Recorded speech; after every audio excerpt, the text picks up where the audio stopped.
you guys, it's TA Megan, and even though we don't have school today, I'm still continuing on with women's history studies because there are so many women to be celebrated. Sorry about my light reflecting in my glasses, but I need them to read now. My eyes are kind of going bad. This one doesn't work at all, and this one needs a little help. So, we've been reading from the book, What Would She Do? 25 True Stories of Trailblazing Rebel Women. And when we left off, we read about Joan of Arc. Today, we're going to read about Elena Piscopia, the super student. Elena Piscopia loved to learn. She began learning when she was a young girl, and for the rest of her life, she never really stopped. In her endless quest for knowledge, she studied math, grammar, music, astronomy, philosophy, theology, and many different languages. So how did she do it? After all, the 17th century was a time when hardly any men went to school, let alone women. And for women, higher education was unheard of. Here's a portrait of her.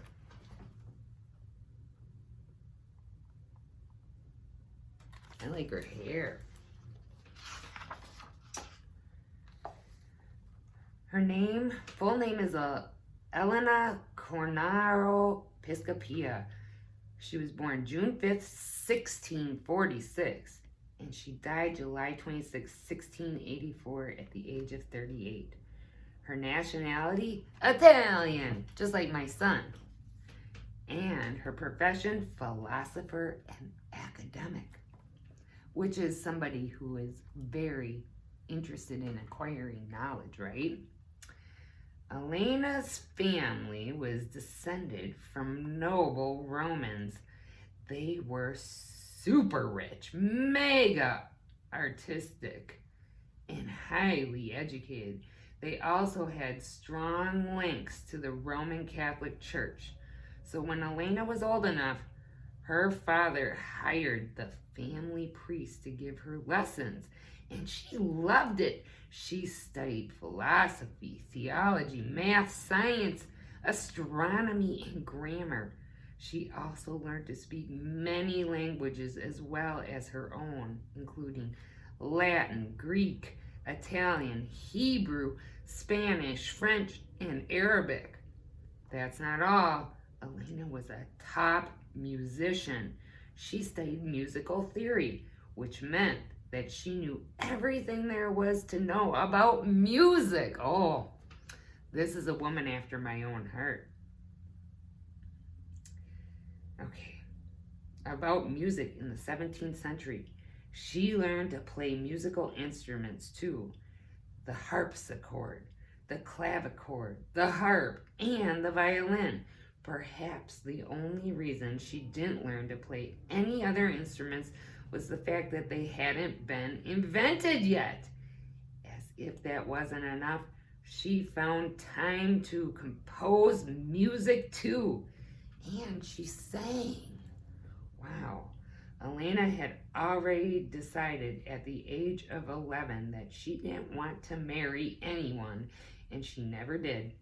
Instead, she wanted to be a nun, but her father wouldn't allow it. He had other plans for Elena, and he knew how clever his daughter was, and he wanted her to go to university.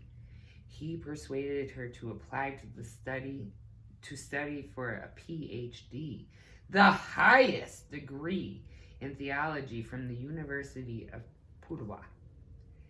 They turned her down. She couldn't possibly study theology.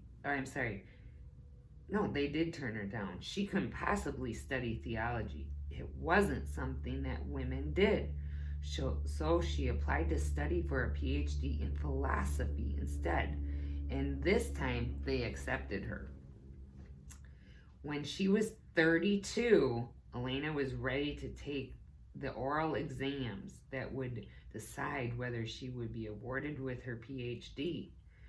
There was huge excitement and everybody wanted to hear her speak. But there were so many professors, students, and invited guests eager to attend the exam that the exam couldn't be held at the university. There just wasn't enough room. So the exam was moved to Pattis Cathedral. The crowds weren't disappointed. Elena's answers were said to be so brilliant that everyone that was astounded by her intelligence and knowledge.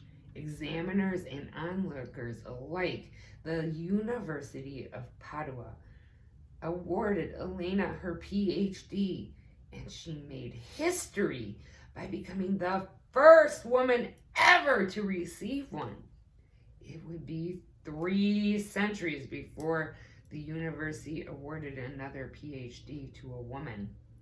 After she graduated, Elena taught math at the University of Padua and became a member of many academies. She spent the rest of her life caring for the poor and learning. She never stopped learning up until her death from tuberculosis at the age of 38. Oh, she died very young. All right, what would Elena do? Question. Your pile of homework makes Mount Everest look small. Where to begin? And why is everything due tomorrow? Oh, what would Elena Piscopia do? Well, let's face it, Elena Piscopia was a bit of a geek. She gobbled up facts like they were candy, but maybe just occasionally she was behind with her homework too. And that's when she would come clean to her teachers. If there was something she didn't understand, they could explain it and maybe even give her a little extra time to finish. Then she would buckle down because homework is never going to do itself. And you know what? It might even be easier than she had originally thought. Our quote is, with an education, you have everything you need to rise above all the noise and fulfill every last one of your dreams. And that quote is from Michelle Obama. And that is our short little lesson about Elena Piscopia. And when you come back on Monday, you'll hear about Catherine the Great. All right, I hope you guys are enjoying our little women's studies. And I will see you on Monday with more. Bye-bye.